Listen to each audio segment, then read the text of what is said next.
Class 10th NCERT mathematics chapter number 13 surface area and volume.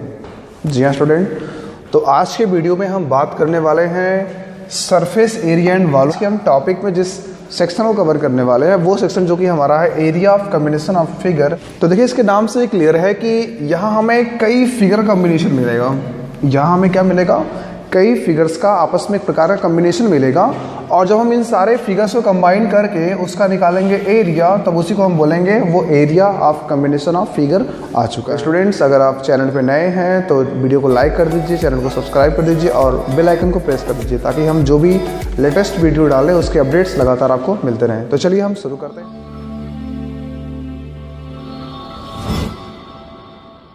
Student देखिए हमारे पास यहाँ पे पहला क्वेश्चन है 13.1 का। ये बोल रहा है कि two cubes each of volume 64 centimetre are joined end to and.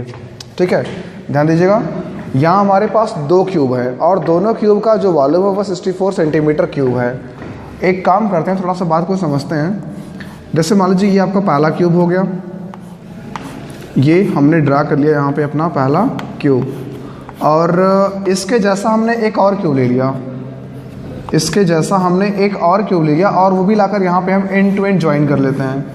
ये भी देखिए हमने यहाँ पे ज्वाइन कर दिया। देखिए जब हमने दोनों इन क्यूब को आपस में ज्वाइन कर दिया, सरफेस एरिया क्या होगा? देखिए जो यहाँ पे टोटल सरफेस एरिया होगा वो देखिए इन दोनों के एरिया के सम के बराबर होगा, वो दोनों के एरिया के सम के बराबर होगा। लेकिन एक बात यहाँ पे याद रखिएगा कि हम जब इनका निकालना चाहेंगे एरिया तो सबसे पहले इनकी हमको साइड निकालनी पड़ेगी। ठीक है, अब देखिए हमें गिवन क्या है, तो देखिए हमें गिवन है कि जो वॉल्यूम है क्यूब का वो है 64 सेंटीमीटर क्यूब। तो देखिए अगर वॉल्यूम ऑफ क्यूब हमारा 64 सेंटीमीटर क्यूब है तो हम साइड को तो बड़े आराम से निकाल पाएंगे, क्योंकि साइड जो होगा वो इसी का हम क्यूब रूट करके आराम से निकाल पाएंगे। मैं यहाँ पे साइड में आपको बता देता हूँ कि हम यहाँ पे क्या करने वाले हैं। देखिए एक्चुअली वॉल्यूम का फार्मूला होता है कि volume of cube is side to the power 3, यानी कि साइड का जब हम क्यूब करेंगे तो हमको वहाँ पे वॉल्यूम मिलेगा। ठीक है, अब ध्यान दीजिएगा, अगर साइड का क्यूब करने में हमको वॉल्यूम मिलेगा और यहाँ पे हम साइड को जानना चाहते हैं तो जो साइड है वो वॉल्यूम का क्या क्यूब रूट नहीं हो जाएगा। और इस प्रकार से हम यहाँ पे वॉल्यूम को अगर 64 दिया है किताब में तो हम 64 की पावर 1/3 कर देंगे। और आपको पता है कि जो 64 है वो 4 का क्यूब है और यहाँ देखिए पावर से हम काट पाएंगे, क्योंकि जब ये पावर की पावर होती है तो पावर से मल्टीप्लाई आप उसमें कर लेते हैं। और इस प्रकार देखिए हमें जो साइड है क्यूब का वो हमको 4 मिल पाएगा। राइट, अब ध्यान दीजिएगा, ये साइड 4 आ चुकी है। तो देखिए अगर एक साइड 4 आ चुकी है, चूँकि केस हमारा क्यूब का, तो क्यूब की प्रॉपर्टी होती है सभी साइड बराबर होते हैं, यानी कि वहाँ पे जो क्यूब है उसकी लेंथ भी 4 आएगी, विड्थ भी 4 आएगी और उसकी हाइट भी 4 आएगी। इसलिए हम इतनी सारी बातें न लिख करके बस एक बात बोलते हैं कि side of cube is 4 centimetre. Okay, अब देखिए ये तो बात हो गई साइड निकालने वाली, और हमें यहाँ पे एक्चुअली मेन रूप से क्या निकालना है? The surface area of the नया shape which is now formed by joining the two cubes end to end. अब आप कहोगे सर क्यूब को एंड करने के सिर्फ एक ही ऑप्शन तो होगा नहीं, और भी ऑप्शन हो सकते हैं। जैसे मान लीजिए हम ऐसे एंड ज्वाइन कर लें, ये देखिए हमने देखिए यहाँ पर भी मान लीजिए 2 क्यूब ले लिया और अब की बार हम क्यूब को कुछ इस तरह से ज्वाइन कर लें कि एक के नीचे एक क्यूब रख दिया जाए, यानी कुछ ऐसा। तो ये भी चूंकि हमारा ये हो सकता है कॉम्बिनेशन ऑफ फिगर कि हम एक के नीचे एक क्यूब रख दें, तो वो भी हमारा ऑप्शन बन सकता है, या ये बन सकता है, या इसके हम बगल में रख लें, यानी जैसे भी रखेंगे। हमें यहाँ पे करना एक्चुअली क्या है, मैं यहाँ पे कहना क्या चाहता हूँ कि इन दोनों को मिला करके जो भी शेप बनेगा उस शेप में इसका देखिए एक सरफेस पूरा ढक जाएगा। या हम ऐसे कह लें दूसरी भाषा में कि जब हम इन दोनों को मिला देंगे तो देखिए इसकी एक साइड बढ़ जाएगी, क्योंकि देखिए अगर ये पहले 4 था, इसका भी 4 है तो इसका भी 4 आएगा, क्योंकि दोनों का वॉल्यूम सेम है। तो जो नया यहाँ पे शेप बनेगा, पहली बात तो वो शेप एक क्यूबाइड का बन जाएगा। अगर 2 क्यूब को एंड टू एंड ज्वाइन करवा दिया जाए तो जो नया शेप बनेगा वो किसका बनेगा? तो बोलोगे वो क्यूबाइड का बनेगा। और क्यूबाइड के जो शेप बनेगा उसमें लेंथ होती है, ब्रीथ होती है और एक होती है हाइट। देखिए अगर इस पूरे हम क्यूबाइड के शेप के बारे में बात करें तो इसकी जो लेंथ है वो देखिए इसका 4 और इसका 4 मिलाकर हो गया 8 सेंटीमीटर। सेंटीमीटर था हमारे पास, यह सेंटीमीटर था। तो यहाँ पे जो क्यूबाइड नया बनेगा उसका एक जो लेंथ है वो कितना हो जाएगा? 4 + 4 8 सेंटीमीटर हो जाएगा। अब इससे आते हैं ब्रीथ पे। देखिए देखिए इसकी ब्रीथ यहाँ पर 4 है, यहाँ पर भी 4 है और ये भी 4 है। देखिए इसकी ब्रीथ किसी प्रकार से बढ़ी नहीं है, यानी कि इसकी जो ब्रीथ है वो हमारा 4 ही रहेगा। अब बात करेंगे इसकी हाइट के बारे में। हाइट का मतलब ये देखिए इसकी हाइट है, ये हाइट मतलब क्या, जो इसकी ऊंचाई होती है इसकी। तो देखिए अगर मैं क्यूब को ऐसे रखता हूँ आमने सामने, तब देखिए इसकी हाइट भी नहीं बढ़ेगी, हाइट भी 4 ही रहेगी। लेकिन अगर इसका हम दूसरा केस कंसिडर करें, यानी मैं इस केस के बारे में बात कर रहा हूँ, तो देखिए अगर इसकी एक साइड 4 आई है तो इसका लेंथ हमारा 4 हो जाएगा। अगर इसकी ब्रीथ के बारे में बात करें तो देखिए ब्रीथ भी इसका 4 ही आएगा। लेकिन अगर यहाँ बात करें उसकी हाइट के बारे में, तो देखिए ये हाइट 4 है, ये हाइट 4 है, पूरा मिला के 4 + 4 हमारा हो जाएगा 8। यानी कि मैं कहना यहाँ पे ये चाहता हूँ कि जब भी जैसे मर्जी आप इसे कंबाइन करके रखिए, 2 क्यूब को जैसे मर्जी कंबाइन करके रखो, केवल उसकी एक ही लेंथ बढ़ेगी, ना कि सभी लेंथ बढ़ेंगे। ठीक है, क्योंकि कुछ बच्चे यहाँ पे ये समझ सकते हैं कि सर अगर हम एंड टू एंड ज्वाइन करेंगे तो 4 उसका होगा, 4 इसका होगा, पूरा मिला के 8 हो जाएगा। तो 8 8 8 तीनों साइड होंगी, नहीं। जब उनको हम कंबाइन करेंगे तो जो लेंथ, ब्रीथ और हाइट होगी नए क्यूबाइड का, मैं बात कर रहा हूँ क्यूबाइड का, उन तीनों में से केवल एक ही उसका बढ़ेगा। अगर मान लीजिए हम ऐसे रखेंगे तो उसकी लेंथ बढ़ जाएगी, अगर रखेंगे ऐसे एक के ऊपर एक रखेंगे, साइड बाय साइड नहीं रखेंगे, तब वहाँ उसकी देखिए हाइट बढ़ जाएगी। यानी ये हमारे 2 तरीके हो सकते हैं और दोनों तरीके मैंने यहाँ पर डिस्कस कर दिया। ठीक है, अब आपको समझ में आ चुका होगा कि लेंथ या ब्रीथ या हाइट की जो वैल्यू वो क्या हो जाएगी। अब हम बात करते हैं कि इसमें हमें एक्चुअली फाइंड क्या करना है, तो उसका नाम है surface area of the new figure या न्यू शेप जो बना हुआ है।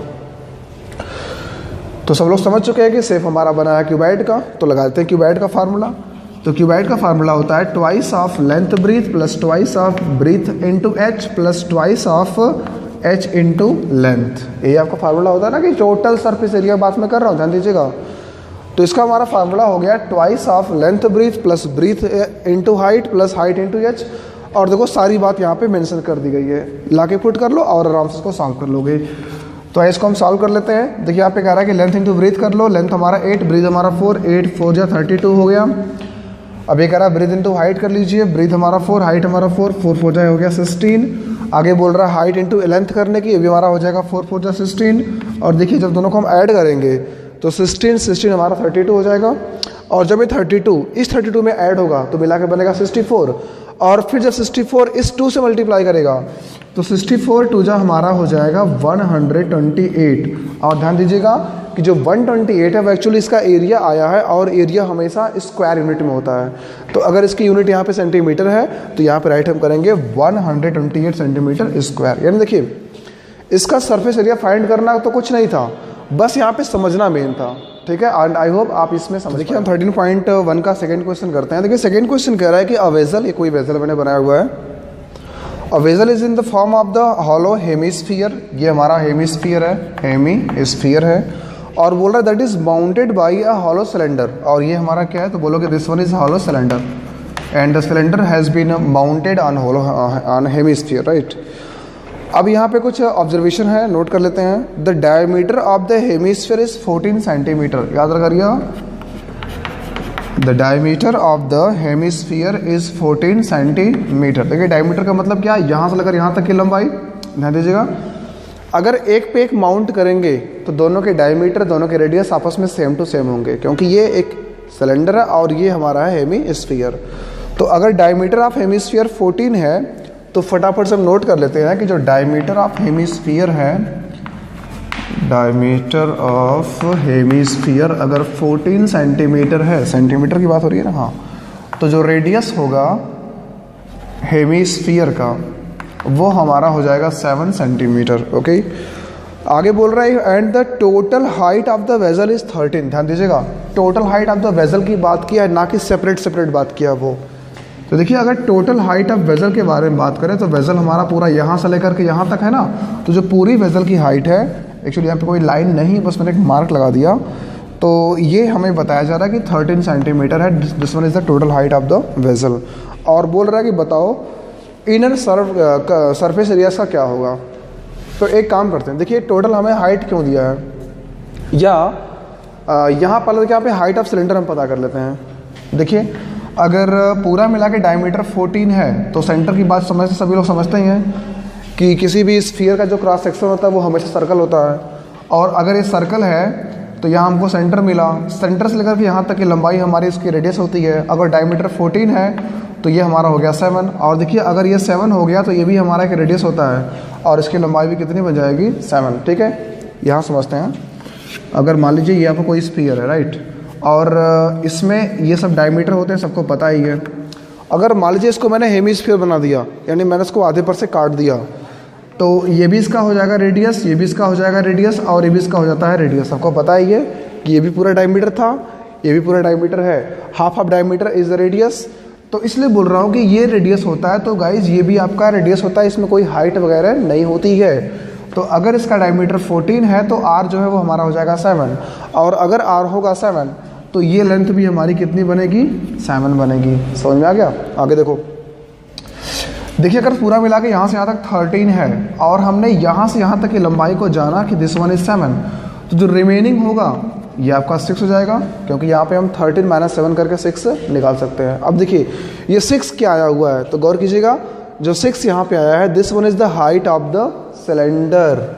तो वो लिख लेते हैं हम कि जो ये हाइट है सिलेंडर की, ये हमने फाइंड किया तो आया ये 13 - 7, यानी कितना आ गया ये, तो ये आ चुका है 6 सेंटीमीटर। ओके, अब तो हमें यहाँ पे कुछ नहीं चाहिए, तो हम यहाँ पे तुरंत चलते हैं एरिया का लगाने के लिए फार्मूला। और गौर करिएगा यहाँ पे, देखिए उसने बोला है कि इनर सरफेस एरिया क्या होगा। देखिए इनर आउटर से कोई खास मतलब नहीं है, क्योंकि दोनों हमारे शेप हॉलो हैं। तो देखिए अगर दोनों शेप हमारे हॉलो हैं तो यहाँ जब इसका हम निकालेंगे इनर सरफेस एरिया, तो जो इनर सरफेस एरिया होगा वह एग्जैक्टली इसके आउटर सरफेस एरिया के बराबर हो जाएगा। इसलिए हमें यहाँ पे ज़्यादा कुछ नहीं करना, सिर्फ इसके फार्मूले को लेकर के आराम से इसका सॉल्यूशन कर लेना है, बहुत अधिक परेशान नहीं होना है आपको। और अगर यहाँ पे बात करें हम एरिया के बारे में, तो हम दोनों के देखिए एरिया को यहाँ पे सम करने वाले हैं। जो पहला हमारा एरिया है वो यहाँ पे है एक हेमिस्फीयर, और दूसरा हमारा जो फिगर है वो हमारा एक है सिलेंडर। तो चलिए हम शुरुआत करते हैं हेमिस्फीयर के बारे में। जो स्फीयर का होता है वो होता है 4πr², और जो हेमिस्फीयर का फार्मूला होता है एरिया का, तो वो होता है आपका 2πr²। और यहाँ पे हम क्या करने वाले हैं, ऐड करने वाले हैं। किसे ऐड करने वाले हैं, तो curve surface area of the cylinder, जिसका फार्मूला होता है 2πrh। ओके, चलिए देखिए यहाँ पर भी पाई है, यहाँ पर भी पाई है। अगर यहीं पे हम पाई की वैल्यू को पुट करेंगे तो हमें यहाँ पे 2 बार मल्टीप्लाई करना पड़ेगा। उसके बेहतर क्या है, पाई कॉमन कर लेते हैं और बिल्कुल आखिरी में 1 बार मल्टीप्लाई किया जाएगा। ऐसा करने से थोड़ा आपका कैलकुलेशन आसान हो जाएगा। मैंने पाई ले लिया as a common for the this binomial. अब यहाँ क्या बचा, 2 के साथ r का स्क्वायर है, तो मैंने यहाँ पे 2 लिख करके r का स्क्वायर कर दिया। r का स्क्वायर करने का मतलब क्या कर लेना, 7 का स्क्वायर कर लेना। And the square of 7 is 49। आगे प्लस लगा लेते हैं, यहाँ वही बात फिर कर लेते हैं। 2 × पाई कॉमन ले चुका हूँ तो r ले लो, r हमारा 7 है। और अगर यहाँ पे बात करें हम हाइट के बारे में, तो जो हाइट ऑफ सिलेंडर है वो हमने यहाँ पे निकाला है और उसकी वैल्यू आई हुई है 6। ओके, चलिए फटाफट से काम कर लेते हैं। तो 49 2 हमारा ये हो गया 98, और यहाँ पे मल्टीप्लाई करेंगे तो 7 2 14, और 14 6 हमारा हो जाता है ये कितना, 84। दोनों को आपस में ऐड कर लेते हैं, तो ऐड कर लेने के बाद हमारे पास आ जाएगा 8 4 12 9 6 9 8 17, और 1 मिला के हमारा ये हो जाएगा 18। 8 4 12 9 8 17 18, बिल्कुल सही है।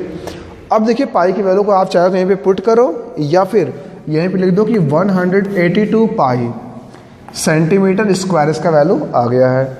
और यहाँ पे देखने पे लग रहा है कि ये पाई हमारा जो है कि इसको डिवाइड आराम से कर देगा। तो चलिए यहाँ पे पाई की वैल्यू को पुट भी कर लेते हैं, यानी कि यहाँ पर भी हमारा आंसर ख़त्म हो सकता था। लेकिन अगर ये हमारा पाई यानी कि 7, जो उसका डिनोमिनेटर 7 होता है ना पाई का, तो अगर इसके डिनोमिनेटर से डिविजिबल है तो यहाँ पे हम इसको आराम से डिवाइड भी कर देंगे। तो 7 2 14, यहाँ बचा 4 42 हो गया, और 7 6 ये हमारा कितना हो जाएगा 42। यानी हमारे पास 2 वैल्यू का मिला प्रोडक्ट, और वो है 26 और 22। मल्टीप्लाई कर लेते हैं।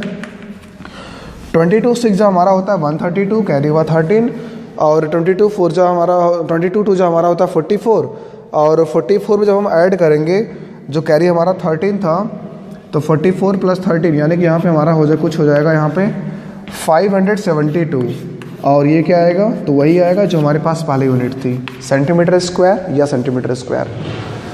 तो देखिए यहाँ पे बड़ा आसान सा क्वेश्चन था। बस यहाँ पे देखिए ध्यान इस चीज़ बात को देना है कि जब भी वो बात करें area of combination of figure के बारे में, तो हमें दोनों के एरिया को लेकर के आपस में ऐड कर लेना है, और ऐड करने के बाद जैसा भी हमारा कैलकुलेशन कहेगा वैसा हम करते चले जाएंगे और फिर हमारा आंसर आ जाएगा।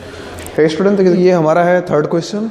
और थर्ड क्वेश्चन कैसा कह रहा है, देखिए थर्ड क्वेश्चन कह रहा है कि हमारे पास एक टॉय है जो दो फिगर के कम्बिनेशन से मिलकर बना हुआ है। जो पहला फिगर है वो है एक इसका हेमिस्फीयर, और hemisphere is mounted by a conical top. बात यहाँ पे ये हो रही है, और बोल रहा है कि दो रेडियस ऑफ कोन है वो 3.5 है। ठीक है, जो रेडियस ऑफ कोन है वो आपका है 3.5 सेंटीमीटर। और ध्यान दीजिएगा, उसने बोला है कि दोनों की सेम रेडियस होनी चाहिए। सवाल के यहाँ पे आप देख के समझ पा रहे होगे। तो ये बोल रहा है कि जो रेडियस ऑफ कोन है वो भी 3.5 है, और जो रेडियस ऑफ हेमिस्फीयर है वो भी 3.5 सेंटीमीटर ही है। और आगे बोल रहा है कि जो total height of the toy है, total height of the toy का मतलब हो गया कि the height of cone plus the radius of the hemisphere, दोनों मिला के बना है 15.5। तो बताओ total surface area of the toy क्या होगा। राइट, अब ध्यान दीजिएगा। देखिए, अगर हम इसका टोटल सरफेस एरिया फाइंड करना चाहते हैं तो देखिए हमें यहाँ पे दो फार्मूले का यूज़ करना पड़ेगा। जो अगर यहाँ पे हम टोटल सरफेस एरिया निकालना चाहते हैं तो हमें यहाँ पे दो फार्मूले का यूज़ करना पड़ेगा। पहला क्या, तो आप बोलोगे इसका फिर इसका, दोनों का सम। तो अगर हम यहाँ पे बेस के बारे में बात करें तो बेस हमारा है हेमिस्फीयर, और इसका फार्मूला होता है 2πr²। और ये सरमाउंटेड बाई है एक प्रकार का कॉनिकल टॉप। और देखिए जो कॉनिकल टॉप है इसका फार्मूला होता है πr_l। ये देखिए यहाँ पे l आ गया, l का मतलब स्लैंट हाइट, और स्लैंट हाइट हमें यहाँ पे नहीं पता है। इसका मतलब पहले हमें स्लैंट हाइट भी पता करना पड़ेगा। थोड़ी सवाल देखिए लंबी जाने वाली है, कैलकुलेशन हमारे लिए बढ़ गया। क्योंकि देखिए अगर इसकी हाइट यानी यहाँ से यहाँ तक की जो चीज़ है वो 3.5 है, चूँकि हेमिस्फीयर में हाइट कह लो या रेडियस कह लो, दोनों एक ही बात होती है। तो अगर इसका रेडियस 3.5 है तो इसका ये वाला भी रेडियस होगा 3.5। और अगर पूरा मिला के 15.5 है और हम सिर्फ इसका अगर हाइट निकालना चाहते हैं तो हम 15.5 में से यहाँ तक की लंबाई जो कि 3.5 उसे कर देंगे माइनस। तो हमारे पास ये कितना आ जाएगा, तो बोलोगे आपकी हमारा ये 12 आ जाएगा। राइट, तो देखिए बात यहाँ पे ये हो चुकी है स्टूडेंट की जो हाइट है किसकी। अब थोड़ा देखिए मैं यहाँ पे रफ ही बगल में कर लेता हूँ। रफ एक्चुअली ये नहीं होगा, लेकिन फिर भी यहाँ मैंने लिखा है फार्मूला, तो मैं कहीं पे एक तरफ कहीं पर भी इसके सारी कैलकुलेशंस कर लेता हूँ। तो देखो मेरे यहाँ पे जो r है वो है 3.5, और जो h की वैल्यू है वो हमने माइनस करके निकाल लिया। तो हाइट ऑफ द सिलेंडर वो आ चुका है, हाइट ऑफ द कोन तो वो आ चुका है 12। और अब यहाँ देखिए फार्मूले में हमें l की डिमांड है, हमें इसमें h का चाहिए ही नहीं था। तो l को निकालेंगे, और एक्चुअली l का फार्मूला होता है अंडर रूट में h² प्लस r²। यानी आप मैं पाइथागोरस लगा देने वाला हूँ, क्योंकि जो कोन होता है वो एक प्रकार का राइट एंगल होता है। जो कोन की हाइट होती है ना वो रेडियस के रिस्पेक्ट में हमेशा परपेंडिकुलर होती है, तो इसको बोलते हैं राइट एंगल। और इसलिए अगर ये हाइट h है और इसकी रेडियस r है तो जो उसकी स्लैंट हाइट है वो इस ट्राइंगल में, जो कि राइट एंगल ट्राइंगल है, उसमें हम लगा देंगे पाइथागोरस का थ्योरम, और जिसकी मदद से बोल पाएंगे जो l का स्क्वायर है वो होगा h² प्लस r² के। तो जो l होगा वो हो जाएगा अंडर रूट के। ठीक है, आप चलिए यहाँ पे लाके सारी वैल्यू हम पुट कर लेते हैं। तो l का जो वैल्यू आएगी वो आएगा h का स्क्वायर, h का मतलब हाइट का square, and the square of height is 144, क्योंकि हमारी हाइट है 12। स्क्वायर करोगे तो हमारे पास कितना आ जाएगा, 144 आ जाएगा। अब इसके बाद देखिए यहाँ पे r का स्क्वायर करना है। r हमारे पास है 3.5, जब 3.5 का स्क्वायर करेंगे तो हमारे पास कितना आ जाएगा, 5 का स्क्वायर किया तो हमको मिल गया 12.25।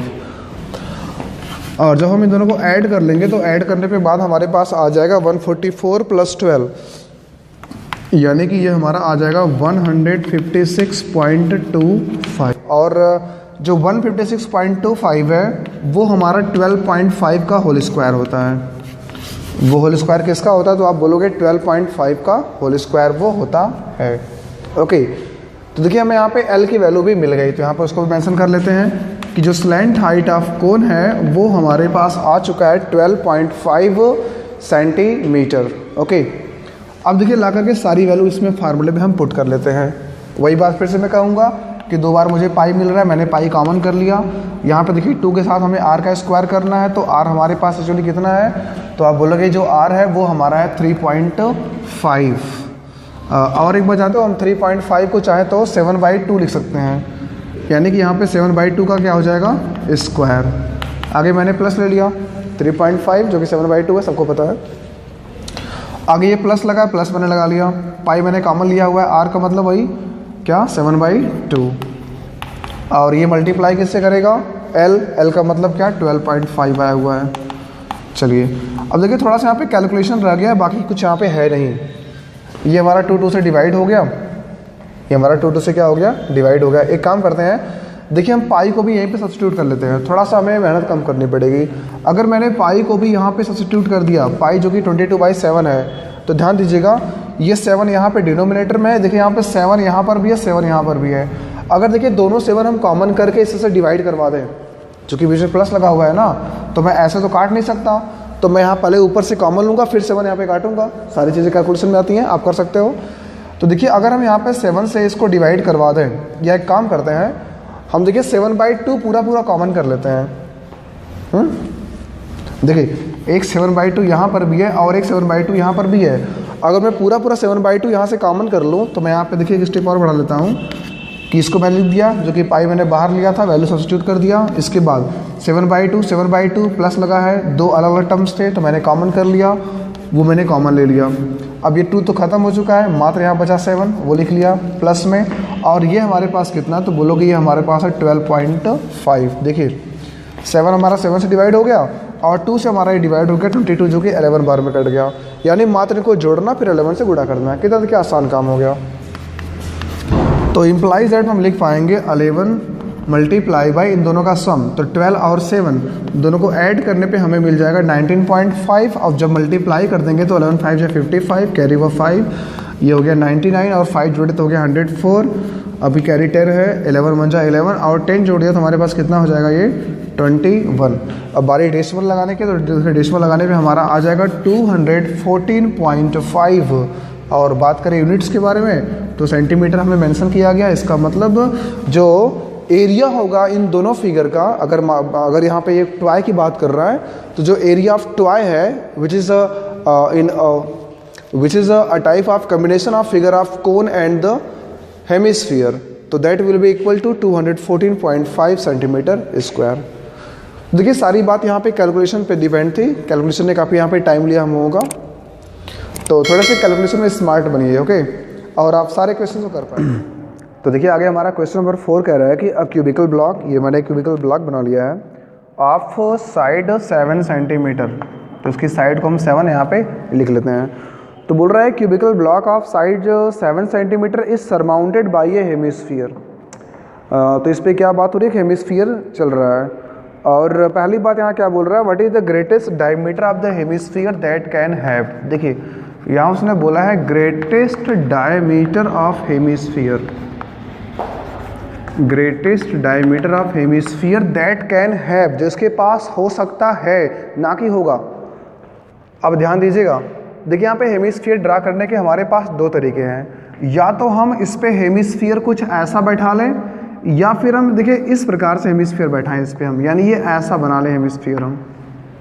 लेकिन इन दोनों में अगर मान लीजिए मैं किसी साइड के बराबर, यानी बात यहाँ पे मैं ये कर रहा हूँ कि यहाँ पे हेमिस्फीयर बनाने के 2 तरीके हैं।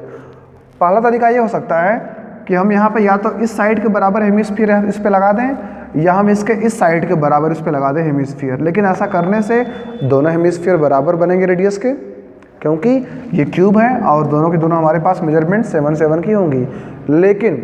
लेकिन देखिए जब हम इस वाले, यानी जब हम इस क्यूब के, अगर यहाँ पे इसके अपर सरफेस को देखा जाए तो हमारे पास ये स्क्वायर है। तो अगर इसको मान लो मैं स्क्वायर कहूँ थोड़ा समझने के लिए, तो अगर मैं इस स्क्वायर पे एक हेमिस्फीयर लाना चाहता हूँ विद द ग्रेटेस्ट डायमीटर, तो मैं 7 ना बोल करके बल्कि बोलूँगा उसका डायगोनल। यानी कि जब बात हो गई ग्रेटेस्ट डायमीटर कि उसकी क्या हो सकती है, तब उस रिस्पेक्ट में जब हम बात करेंगे तब हम बोलेंगे जो ग्रेटेस्ट डायमीटर ऑफ हेमिस्फीयर होगा, ग्रेटेस्ट जो डायमीटर ऑफ हेमिस्फीयर होगा वह एक्चुअली बराबर होगा डायगोनल ऑफ क्यूब के, वो होगा बराबर डायगोनल ऑफ क्यूब। और क्यूब का जो अपर सरफेस है जिसपे वो उसे माउंट किया गया है वो स्क्वायर के सरफेस का है, तो यहाँ पे मैं स्क्वायर ही लिख दूंगा। इतनी बात समझ में आ रही है। देखो जब बोले greatest diameter that can have, जो उसके पास हो सकता है, तो अगर उस रिस्पेक्ट में बात करेंगे तो यहाँ पर हम उसका डायगोनल लेंगे जो हेमिस्फीयर का जो बॉटम है वो सर्कल होता है ना, तो जो सर्कल के लिए एक प्रकार का डायमीटर बनेगा। तो वही बात मैंने लिख दिया कि जो ग्रेटेस्ट डायमीटर ऑफ हेमिस्फीयर होगा जिसके बॉटम पे सर्कल होता है वो होगा बराबर डायगोनल ऑफ क्यूब या डायगोनल ऑफ स्क्वायर, जिसका अपर सरफेस एक प्रकार का स्क्वायर होता है। और तुम्हें पता है डायगोनल हम कैसे निकालते हैं, तो यहाँ पे हम राइट एंगल ट्राइंगल बना करके अगर A7 है तो इसको हम बाय यूजिंग पाइथागोरस आराम से निकाल सकते हैं। तो हम बोलेंगे जो डायगोनल है वो हो जाएगा बराबर √7 का स्क्वायर प्लस 7 का स्क्वायर, यानी कि अंडर में परपेंडिकुलर का स्क्वायर प्लस बेस का स्क्वायर। और आपको पता है कि यहाँ पे जो वैल्यू है वो कुछ आएगी 7√2 यूनिट्स, ठीक है। और देखिए यहाँ पे जो यूनिट्स है वो किस में है, तो यहाँ बात हो रही है सेंटीमीटर के बारे में। तो हम बोलेंगे यहाँ पे कि जो डायमीटर होगा या जो ग्रेटेस्ट डायमीटर होगा उस हेमिस्फीयर का वो हमारा होगा 7√2 सेंटीमीटर, ठीक है। देखिए यहाँ पे पहला पार्ट था। अब दूसरा पार्ट बोल रहा है कि find the surface area of the solid. ध्यान दीजिएगा, अब ये कह रहे हैं कि बताओ सरफेस एरिया उस सॉलिड का क्या होगा। और एक बात उन्होंने हमको बोला है कि वो उसको सरमाउंट करेगा। सरमाउंट करेगा मतलब कि वो उसके एरिया से बाहर नहीं जाएगा। और देखो जब मैं यहाँ पे बड़ा वाला बनाऊंगा तो जो बड़ा वाला होगा हेमिस्फीयर, अगर यहाँ पे ध्यान दो, अगर मैंने यहाँ पे हेमिस्फीयर बनाया तो एक्चुअली जो हेमिस्फीयर होगा वो कुछ इतना बड़ा बनेगा, इसका सर्कुलर शेप अभी है। अब ये उसके ऊपर ऐसे उभरा भाग उसका मिलेगा हमको, तो इतना ऐसे उभरा रहेगा। इसका मतलब ये हुआ कि उसके अंदर तो हमारा उसका जो टॉप था वो छिप जाएगा। और ये सरमाउंटेड का मतलब कतई नहीं होता है। तो सरमाउंटेड का मतलब हो गया कि वो उसके ऊपर ही रहेगा, उसके ओवरलैप करेगा, ना कि उसको पूरा पूरा वो एक्सीड कर पाएगा।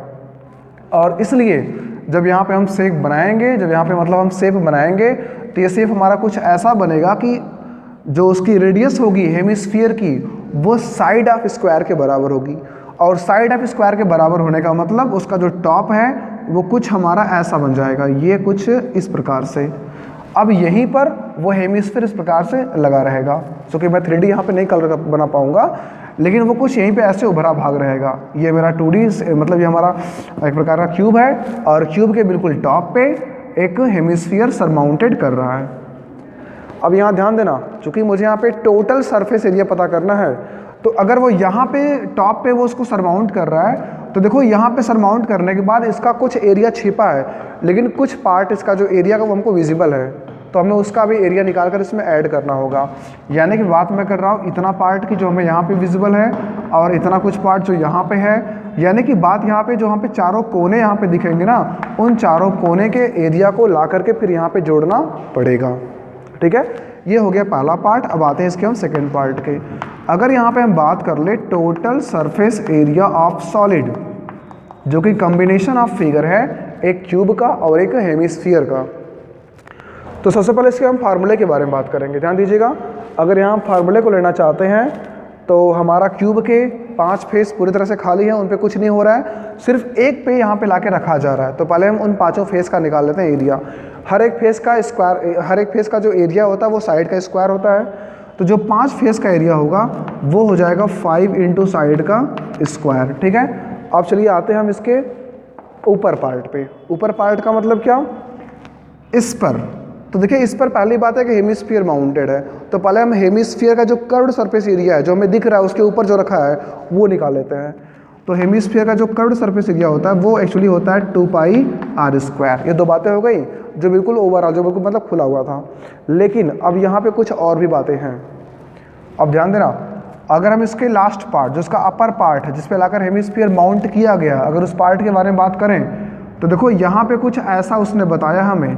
ये हमारे पास एक स्क्वायर और उसके ऊपर, स्क्वायर बात मैं बोल रहा हूँ जो टॉप ऑफ द हेमिस्फीयर है, सॉरी जो टॉप ऑफ द क्यूब है, और उसके ऊपर जब रखा हमने हेमिस्फीयर तो वो हमारा सर्कल है जो क्रॉस सेक्शन ऑफ द, या क्रॉस सेक्शन का या फिर बॉटम को, जो बॉटम ऑफ द या जो बॉटम सरफेस कह लो, जो bottom surface of the hemisphere है, जब उसको लाके यहाँ पे रखेंगे तो ये जो पार्ट हमको दिख रहे हैं इसके एरिया को निकालने के लिए हम पूरे स्क्वायर के एरिया में से इस सर्कल के एरिया को माइनस कर देंगे। और स्क्वायर का जो एरिया होता है वो हमारा होता है साइड का स्क्वायर, और वहाँ से हम कर देंगे माइनस क्या, area of the circle which is the bottom surface of the hemisphere, और ये हमारा होता है πr²। ये बात समझ में आ गई। चलो अब यहाँ थोड़ा हम फार्मूले को और आसान बना लेते हैं। देखो ये हमारे पास है 5 इंटू साइड का स्क्वायर और ये हमारे पास साइड का स्क्वायर, दोनों मिला के बन गया 6 इंटू साइड का स्क्वायर, 6 इंटू साइड का स्क्वायर।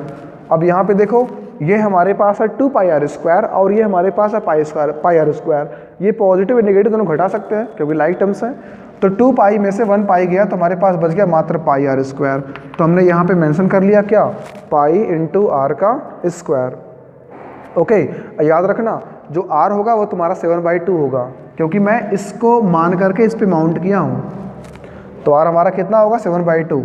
तो लाके सारी वैल्यू पुट करते हैं। 6 इंटू साइड का स्क्वायर करेंगे, साइड हमारे पास 7 है, 7 का स्क्वायर करने हमको मिल जाएगा कितना 49 प्लस पाई की वैल्यू यहाँ पे पुट कर लेते हैं। इसके बाद हमें r का स्क्वायर करना है। r हमारा कितना है तो बोलोगे r हमारा 7/2 है और जब हम करेंगे 7/2 का स्क्वायर तो वो कुछ ऐसा आ जाएगा। अब थोड़ा यहाँ हमको देखो मल्टीप्लाई करना है तो एक काम करते हैं, पहले इसके ऊपर पार्ट को थोड़ा सा यहाँ पे हटा लेते हैं और थोड़े से कैलकुलेशन है। 7 हमारा 7 से कैंसिल हो जाएगा, 2 से कैंसिल होगा, हमारा ये 11 बन जाएगा और अगर हम 2 से इसे डिवाइड कर ले तो हमारे पास ये 3.5 हो जाएगा। यानी एक्चुअली बात यहाँ पे ये चल रही है कि हमें इसको मल्टीप्लाई करके 11 को मल्टीप्लाई करना होगा 3.5 से और फिर सबको उड़ा के ऐड करना होगा, वो हमारा बनेगा टोटल सरफेस एरिया। तो पहले इसको मल्टीप्लाई कर लेते हैं। 6 9 जो हमारा हो गया 54, कैरी हुआ 5, 6 4 जो 24 और 5 मिला के बन गया 29। ठीक है ना, 6 9 54, 24, हाँ सही है। आगे प्लस लगा लेते हैं हम। अब देखो 11 को मल्टीप्लाई करते हैं, 11 5 जा 55, कैरी हुआ 5, 33 में 5 हमने ऐड किया तो हमारा हो गया 38, 1 प्लेस पे था डेसिमल, हमने उसको भी लगा लिया। अब चलो हम इन दोनों को वापस ला के ऐड करते हैं। तो जब इसमें 38.5 ऐड होगा तो 0.5 बनेगा, 8 4 हमारा हो गया 12, 9 3 12, 1 मिला के 13 और 2 1 कितना बन जाएगा 3। यानी बात यहाँ पे ये हो रही है कि जो total area of the figure होगा जो कि combination of cube and hemisphere है, उसका जो सरफेस एरिया होगा वो कुछ हो जाएगा बराबर 332.5। और अगर इसके यूनिट्स के बारे में बात करें तो यूनिट हमारे यहाँ पे सेंटीमीटर है, तो 332.5 सेंटीमीटर स्क्वायर, राइट। तो स्टूडेंट देखिए अब हम क्वेश्चन नंबर 5 सॉल्व करते हैं। देखिए क्वेश्चन नंबर 5 हमें कह रहा है कि a hemispherical depression is cut out from one face of a cubical wooden block. ध्यान दीजिएगा, अगर मान लीजिए ये हमारा क्यूबिकल वुडन ब्लॉक है, क्यूब सब लोग बना लेते हैं, अगर मान लीजिए ये हमारा क्यूबिकल वुडन ब्लॉक है तो ये बोल रहे हैं कि उसके एक सरफेस से क्या करना है, हेमिस्फेरिकल डिप्रेशन काट लेना है और कुछ ऐसा काटना है कि जो डायमीटर होगा उस डिप्रेशन का मतलब जो हम हेमिस्फेरिकल डिप्रेशन काटेंगे उसकी बात हो रही है, इस प्रकार से काट लेना है कि जो डायमीटर होगा उस हेमिस्फेरिकल डिप्रेशन का वो होगा इक्वल किसके, एज ऑफ क्यूब के। और ये हमें क्या बताया गया है, एल के रूप में बोला गया है। यानी हमें क्या क्या बातें यहाँ दी गई कि पहली बात जो एज ऑफ क्यूब है वो आपका एल है, ठीक है, एज ऑफ क्यूब हमारे पास क्या है, एल है। दूसरी बात क्या, इसमें जो हम डिप्रेशन करेंगे वो इस साइड के बराबर होगा उसका डायमीटर। यानी अगर मान लो ये इसका डायमीटर है तो गाइज ये कुछ ऐसा उसका डिप्रेशन हमारा बनने वाला है, ये कुछ ऐसा, राइट है, समझ बात आ रही है। अब यहीं से हमें इसमें क्या करना है, इस ब्लॉक को, इस लकड़ी के ब्लॉक को हमें काटते रहना है इन चारों कोनों को छोड़ करके इसके अंदर हमें पूरा ऐसे खोखला कर देना है। डिप्रेशन मतलब क्या करना, उसे काट के उसके अंदर चीज़ों को निकाल लेना, मतलब प्रकार से खोखला करने की बात हो रही है। लेकिन ध्यान देना उसके अंदर डिप्रेशन बनाया जा रहा है, उसके बाहर के सरफेस ज्यों के त्यों बने रहेंगे। और फिर बोला गया है कि determine the surface area of the remaining solid. क्या हमें पता करना है, surface area of the remaining solid. काफ़ी आसान क्वेश्चन है क्योंकि देखिए फिर वही बात आ गई, जो हमारा पिछला क्वेश्चन था वहाँ डिप्रेशन इसके ऊपर, मतलब वहाँ पे इसके ऊपर हेमिस्फीयर माउंट कर रहा था तो इसका एरिया वहाँ पर थोड़ा सा उभरा हुआ था, लेकिन वो भी एरिया उसका बढ़ रहा था।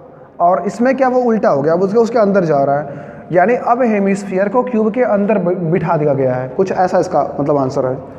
और जब इसके अंदर बिठा दिया गया है तब भी देखो वही नोट करना बात मेरी, उसके अंदर चला गया, इसका मतलब ये नहीं हुआ कि उसका एरिया घट गया, कतई नहीं, उसका वॉल्यूम घट गया है, लेकिन स्टूडेंट उसका जो एरिया है वो बढ़ गया है।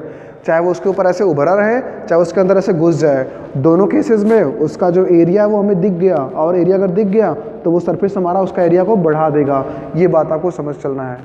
तो इसका मतलब ये हुआ कि जो एरिया, जो रिक्वायर्ड एरिया है, जिसको मैं आर एरिया कह रहा हूँ, ये रिक्वायर्ड एरिया है, जो रिक्वायर्ड एरिया है जिसमें बोलेंगे surface area of the figure या कॉम्बिनेशन ऑफ फिगर, वो एक्चुअली बराबर किस होगा, फिर वही बात करूँगा मैं। पहली बार इसके 5 ब्लॉक या इसके जो अलग अलग 5 सरफेस क्यूब के हैं वो बिल्कुल भी मतलब कि किसी प्रकार से डिस्टर्ब नहीं किए जा रहे हैं। तो ये हो जाएगा 5 इंटू साइड का स्क्वायर। अब इसके अंदर चलते हैं, जो उसमें डिप्रेशन बनाया गया वो एक हेमिस्फीयर है, तो उसका जो कर्ड सरफेस एरिया होगा वो हमको लेना ही पड़ेगा। तो वो हमने ले लिया क्या, 2 पाई आर स्क्वायर। अब आते हैं इसके टॉप पे। टॉप हमारा स्क्वायर है, यानी कि साइड का स्क्वायर लेना पड़ेगा, और वहाँ से करेंगे माइनस किस चीज़ को, इस सर्कल को, क्योंकि पूरा हम नहीं ले रहे हैं। ध्यान देना, मैंने साइड का स्क्वायर लिख करके पूरा ले लिया एरिया, लेकिन पूरा एरिया में से स्टूडेंट देखो इतना एरिया तो उसने खोखला कर दिया ना। जब ये एरिया हमारा खाली हो गया तब इसको हम लिखेंगे पाई आर स्क्वायर। यानी बात यहाँ पे ये चल रही है कि 5 इंटू साइड का स्क्वायर, जब साइड का स्क्वायर में से जुड़ेगा तो मतलब कहने का है कि एग्जैक्ट जैसे हमारा पिछला क्वेश्चन था वैसे ये भी आ गया। और जो ये 2 पाई आर स्क्वायर जब यहाँ से घटेगा तो हमें ये मिलने वाला है पाई आर स्क्वायर। ओके, अब ध्यान दीजिएगा, जो एज है वही साइड है। साइड हमारे पास कितनी है, एल, तो यहाँ पे मैं 6 इंटू एल का स्क्वायर कर लेता हूँ, एल का स्क्वायर एल ही होगा, ये पाई में लिख लिया। अब देखिए आर के बारे में बात करेंगे। एक्चुअली ये जो लाइन है ये थोड़ी सी अलग है, ये अलग है। एल का मतलब हमने लिख लिया, मतलब साइड हमने एल लिख लिया। अब देखो आर हमारे पास कितना होगा, यहाँ पे गौर करना, जो डायमीटर है वो एल है, तो स्टूडेंट जो आपका रेडियस होगा वो हो जाएगा एल का हाफ, यानी कि L/2। तो यहाँ पे हमें एल स्क्वायर डिवाइड बाई में क्या लेना पड़ेगा, तो बोलोगे 4 लेना पड़ेगा। बात समझ में आई? क्योंकि जब हम आर का स्क्वायर करेंगे, आर हमारा L/2 है, L/2 का स्क्वायर करने पे एल स्क्वायर डिवाइड बाई 4 हमारा यहाँ पे आ जाएगा। अब एक काम करते हैं, देखिए आपको यहाँ पे क्या क्या कॉमन मिल पा रहा है, क्योंकि देखिए हमारा अभी कैलकुलेट हो नहीं पाएगा। पाई की वैल्यू पुट करेंगे तभी कोई मतलब नहीं, उससे बेहतर है हम पुट ही ना करें। इसमें जुड़ तो पाएगा नहीं क्योंकि यहाँ पे पाई लग चुका है। तो हम इसमें से थोड़ा इसको आसान बनाने के लिए, मतलब दिखने में थोड़ा अच्छा लगे, एल स्क्वायर कॉमन कर लेते हैं। एक काम करते हैं, एल स्क्वायर के साथ डिनोमिनेटर 4 को भी कॉमन कर लेते हैं। और ऐसा बनाने के लिए इसको मैं अपने मन से ध्यान देना, अपने मन से मैं 4 से ऊपर भी और 4 से नीचे भी मल्टीप्लाई कर देता हूँ, ताकि मैं नीचे से आराम से 4 कॉमन ले पाऊँ। एल स्क्वायर मुझे ऊपर से कॉमन मिल रहा था, तो मैं इसको लिखने वाला हूँ एल स्क्वायर डिवाइड बाई 4, मैंने कॉमन ले लिया, तो मुझे ऊपर क्या मिला, 6 4 जा 24 प्लस यहाँ क्या मिलेगा, मात्र पाई। यानी देखिए ये आपका होगा बिल्कुल सिंप्लीफाइड आंसर। और एल की बात हो रही थी, एल तो हमारा कुछ है नहीं, तो इतना यूनिट स्क्वायर या इतना स्क्वायर यूनिट हमारा हो जाएगा एरिया ऑफ द फिगर। ठीक है, तो एक टर्म यहाँ पे था डिप्रेशन। डिप्रेशन का मतलब हो गया कि जहाँ पे किसी के अंदर कोई भी चीज़ काट के निकाली जाती है ना, तो उसे बोलते हैं उसका डिप्रेशन बना दिया गया है। ठीक है, तो पसंद आया होगा तो निश्चित रूप से आप चैनल को सब्सक्राइब करिएगा, वीडियो को लाइक कर दीजिए, और अपने फ्रेंड सर्कल में डेफिनेटली इसको शेयर करना न भूलें। और भी वीडियोस पाने के लिए आप लगातार stay tuned to educational Vijay. Thank you very much.